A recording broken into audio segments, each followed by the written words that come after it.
In the Powerhouse panel on this Thursday morning, we start with Republican strategist and Turning Point USA contributor Erin Elmore, back where she belongs, by the way, on Wake Up America. Former special assistant to President Trump, commentary editor for the Washington Times, and Newsmax contributor Kelly Sadler is with us, and the CEO of Chickasaw Bank and the Oklahoma Transportation Commissioner T.W. Shannon back with us this morning. Happy Thursday, everyone. Great to have you on. Is this must-see TV? This is a president who's trying to push infrastructure. Is CNN really the right landing spot for something like this? Well, CNN is an echo chamber and basically an arm of the Democrat Party, so I'm not surprised that they chose a softball interview for our president that only reads off a teleprompter.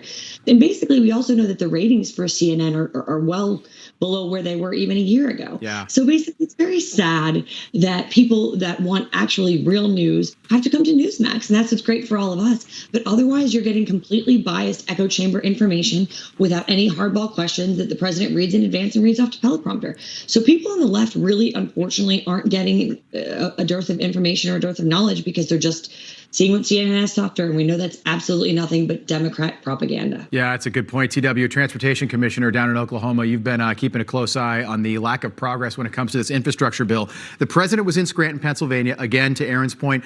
I mean, that's as soft a landing location as you can find for President Joe Biden, his hometown, and the people were out there from Scranton, and they love him there, as they should. That's a tough spot to put a younger reporter. And by the way, I watched the whole interview. The interview was fine. He was asking him questions that I think the people of Virginia care about. What'd you make of that, Erin? Why did he give a come on, man? Is he really turning into Joe Biden? Yeah, exactly.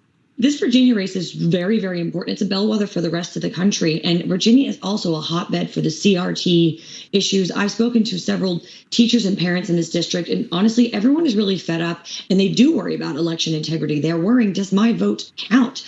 What are my children going to be learning in school? Are my children going to be mandated to get the vaccine, which they're weary of? So I think Virginia is really going to speak for the nation. And I hope that every parent comes out and votes against Terry McAuliffe and for Glenn Youngkin, because this is of tremendous importance for the future of our country and the future of our nation. It really is. And you're right. It could be a bellwether for things to come. Panel, great start. We'll see you all again top of the hour. Let's welcome in Alex Kramer. She's keeping an eye on headlines. Strategist and Turning Point USA contributor Erin Elmore is with us. Former special assistant to President Trump and Newsmax contributor Kelly Sadler is here. And the CEO of Chickasaw Bank and Oklahoma Transportation Secretary T.W. Shannon. In cinema, why would I do something to help Joe Biden, who literally said after I was accosted in an ASU bathroom a couple of weeks ago, he said, well, that's part of politics. Why would I do anything to help this guy?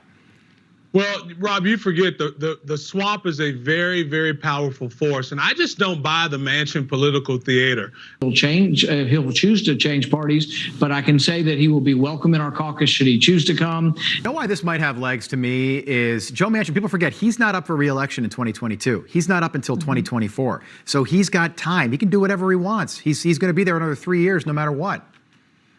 You're absolutely right. And by the way, what a good guy Rand Paul is. So smart, so forthright, just always says the right thing and knows exactly what to do and seems so reasonable. Guess how many counties in West Virginia Joe Biden won? Zero. So I think that Joe Manchin can basically do whatever he wants and will still get reelected, even though it's not imminent. He should become a Republican. I know it's just a fantasy for conservatives right now, but honestly, his home state is very deep red. These people are not Green New Deal people. Coal miners. These are the people that fight our wars and pay our taxes. These are not tree-hugging New York City pronoun liberals. These are good old-fashioned Americans with family values who love our great nation. So let's do it, Joe Manchin. And Kristen Sinema, you can be next. That's a great point. I'm going to keep it with you, Erin. I know you're aware of this rape that took place on a Philadelphia train, your hometown. So this guy, apparently an illegal immigrant, an appeal panel, he was arrested for an assault. An immigration judge said that, yes, he's got to go back to his home country. An appeal panel said, no, he's got to stay. Turns out he's been arrested 4 times previously. This happened in Philly, which is a sanctuary city. What are you hearing about this? And why wasn't this guy sent back to his country? Apparently, there were 27 stops between the actual incident and when he was arrested, and people just stood there with cell phones and filmed it instead of just calling 911. You don't have to get involved, but call 911.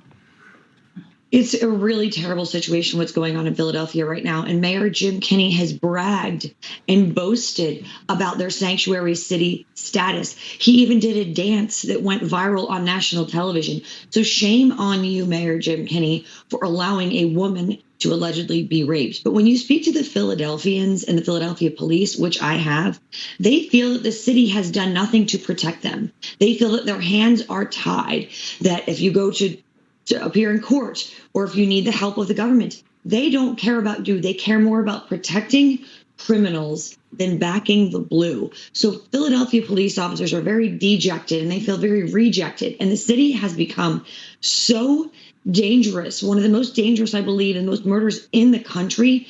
So I think hopefully this will be a national wake-up call, but unfortunately, I don't believe that it will. TW, you've got a daughter. I mean, it's a weird thing. It's a weird place culturally where we are. You want to say, well, geez, I don't know if I'm going to get involved in a violent rape happening on a subway car. How do you not? How do you say? Are we at a place now where people just pick up their phones and they filmed a violent rape on a public subway train? I honestly, I blame the DAs and these judges for not making sure that this guy was out of this country immediately when he was first arrested. Describe it. Rob, Hold on, Erin, you guys hold that thought. We'll pick this right back up on the other side. We're coming right back, Erin, so hold that thought. Sorry to stop you there. I like that, though. I call it taxpayer-funded human trafficking, TW. That's my term for it. Stick around. I want to pick this conversation up in just a moment. Alex Kramer, welcome back to Powerhouse Panel. I want to start with Erin Elmore. We're joined by Kelly Sadler and TW Sharon. Erin, I know you were talking about 911. We're talking about this tragic, violent rape on a Philadelphia subway car, and the fact that nobody decided to call 911. But there are issues with 911 as well, aren't there?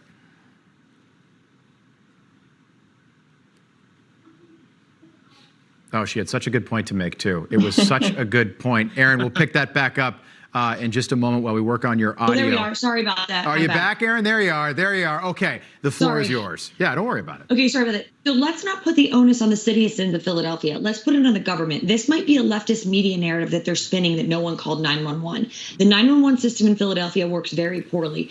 And even prior to defunding the police and defunding law enforcement, which 911 falls under, I had called 911 after being mugged in broad daylight at 11 a.m. and no one came. I repeat, no one came. I had to call 4 times. And you hear complaints generally in Philadelphia that when you call 911, the operators are rude to you or often hang up. So let's not blame the citizens of Philadelphia here. Let's do a thorough investigation into these media reports, and let's do a thorough investigation into the 911 system and see how many calls were made, when they were they responded to, and how were they reacted to. Yeah. So let's make sure that we be careful, because Philadelphia does have some good people there. Totally. City of brotherly love. I'm with you 100%. I really enjoy in Philly. We should say, by the way, you're from Philadelphia. All right, couple updates, by the way. We were just talking about, Rachel and I were just talking about infrastructure. Kelly, I know that you and I have talked about this ad nauseum for, it feels like forever. This reminds me of Obamacare 2010. You just talk yourself in circles. But we're now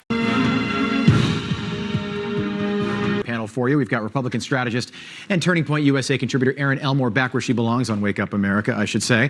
Former healthcare, COVID, education, job creation. All right, we're over. That's it. Hey, I gave you extra time. Come on, man. Through the local news ranks myself, I have a friend at that station in Richmond. They aired that part of the interview as well. So Richmond, one of the biggest, most populated areas in the state, they saw that. Not a good look. According to Monmouth this morning, both candidates are tied at 46% with 12 days to go. What do you make of this?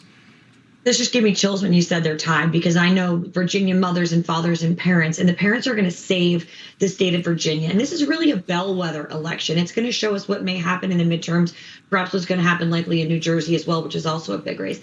These parents in Virginia, we've seen the school board meetings all over the news and all over social media. They are fed up. Their children are being, in one instance, allegedly raped. They're being taught critical race theory. I have a friend who would like to remain nameless, who's a teacher in Loudoun County, and says they are pushing our children there and her children there learn these things and are tested on critical race theory. And all this is doing is dividing the children and scaring the children. These children have been out of school and wearing masks for well over a year now. They need to learn how to read and write and socialize and do math. And instead, we are pushing this far left-wing agenda. And that's what Terry McAuliffe is all about. So let's hope that these parents show up, that we get more churches like Charlie Kirk was in last weekend speaking, and we get Glenn Youngkin elected. I saw that. It looks like it could happen too. Kelly, Democrats seem like they're just. I want to show Joe Biden's most recent approval rating. Again, this according to Quinnipiac, it went down by a point from what we had about 2 weeks ago. 37% of Americans, 9 months and a day, by the way, into Joe Biden's time in office, approve of the job he's doing. And I see what's happening together. Then we'll react.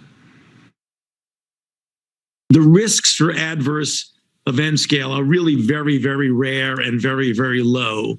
But in a certain situation, for example, if I were a woman, I would probably not have any problem at all with an mRNA, because the rare adverse event with the mRNA. About this quite a bit.